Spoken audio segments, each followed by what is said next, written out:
If they had been white, your public health service would never have agreed to do this study in the first place. They wouldn't have dared. If they had been white, somebody would have said something before now, because everybody knew what was going on. It wasn't no secret. But because they were black, nobody cared. So now you're trying to push the blame off on me and the fine doctors who did the best we could with the choice you gave us to make.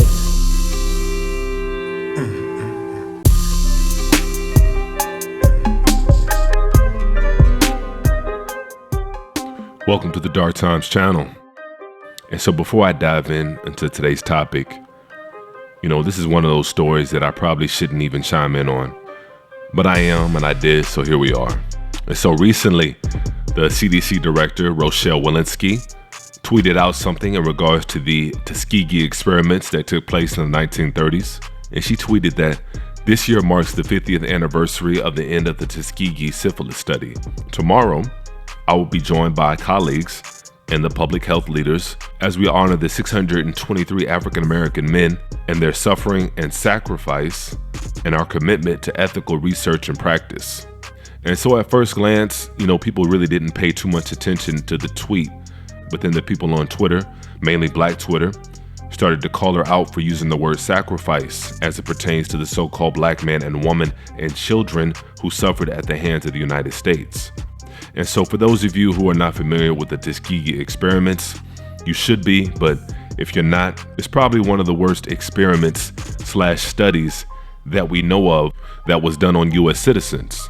And we're talking about hundreds of black men that were being told that they were being treated for an untreatable disease, which was syphilis at the time. No treatment? How could we do that? The only way to get a pure result. Uncontaminated by drugs or other medicine. That's the beauty of it. And so these experiments started early in the 1930s and they lasted all the way into the 70s. You're talking about 40 years, and these men had to suffer and even die in some cases from syphilis when they had the cure in the 1940s. And so you can see why people are upset and they're calling her out over it. And not to mention all the time that, these men were going back into the community and they were giving syphilis to their wives. They were giving syphilis to their offspring. A lot of these children were being born with syphilis. It's one of those things when you read about and you study it, it definitely makes your blood boil. And there's a movie that some of y'all may be familiar with. It's called Miss Everett's Boys. I believe it came out in 1997. Definitely one of those movies that's hard to watch. And I remember it being hard to watch as a young man. And I couldn't understand how black doctors and nurses could take part in something like that. At least at that time, I couldn't understand. But it wasn't until I got older, I understood the condition that the so-called black man and woman that were in. And once you understand that, it's a lot easier to comprehend. The so-called black man and woman are really a childlike people. And that's something Bobby Hemmett said a long time ago. The so-called black men and woman are trusting and accepting in almost every single way. And that's one of the reasons why they were able to get away with this into the 1970s. And it wasn't until a whistleblower came out and blew the whole case wide open. And then they had to come clean and they had to tell the truth. And truth be told, I don't even think they came all the way clean. Why would they? I don't even think we know the half of what actually went down. And then you see a lot of people on television, whether it be people in the health department or in the medical industry in general, questioning why so-called black Americans have a problem with taking a jab. That's one of the things that really pisses me off. A lot of these people have the nerve, especially after knowing our history with this country, have the nerve to question why we would question taking a jab. Like I said, especially knowing the history of this country. And so to call what our ancestors went through a sacrifice is outrageous. And Walensky, the director of the CDC, is actually a member of a certain community.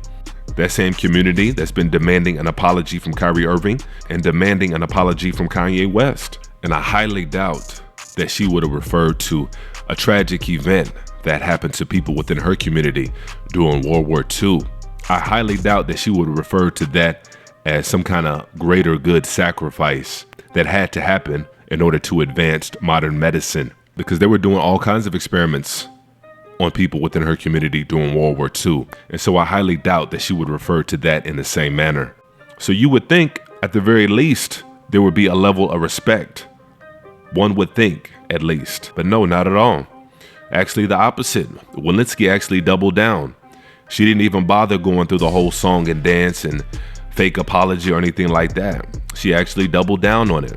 She basically sent out another tweet reiterating what she said in the first tweet. She basically said, "What are you Negroes gonna do about it? I don't work for you." And she's right. Indeed, she does not. And that leads me to this question. Who does she work for? In the beginning, I stated her position. I said that she was the director of the CDC, which is true. But I dug a little bit deeper into her background. And so before she was appointed the position as the director of the CDC, her work field and research expertise was in the HIV and AIDS field. And then she worked all over South Africa. And now this lady is the head of the CDC. And like I said, I'll leave it at that. And when you dig a little bit deeper, her father, Edward Bursoff, he was the founder of BTG and also the chairman. And I believe they were bought out in 2005. And now Titan is now a $1 billion telecommunications defense contractor for the US government. And so now her father, Edward Bursoff, is now consulting and contracting in Virginia. And so whenever you see contracting and consulting, in particular in Virginia, most likely that means they work for an alphabet group that begins with a C and it ends with an A. And I'll leave it at that. And you can't find any more information on her dad, like where he was born, who his parents were, or anything like that. Where they originated from, there's nothing else. And that's another dead giveaway that he's in the know. And if he's in the know, you better believe she's in the know. You don't become the CDC director by hard work and good grades alone. Hard work and good grades will only get you so far. Being able to dictate public health policy and procedures are jobs for certain people. And once again, I'll leave it at that. And so she said what she said. You know, some years back or years ago, this probably wouldn't have even been a story. But Twitter and other platforms have made at least some people have to be accountable. And I'll say some people, but she's definitely not one of those people that's going to have to be held accountable. Definitely don't hold your breath for an apology coming from Mrs. Walensky, because you're not going to get it.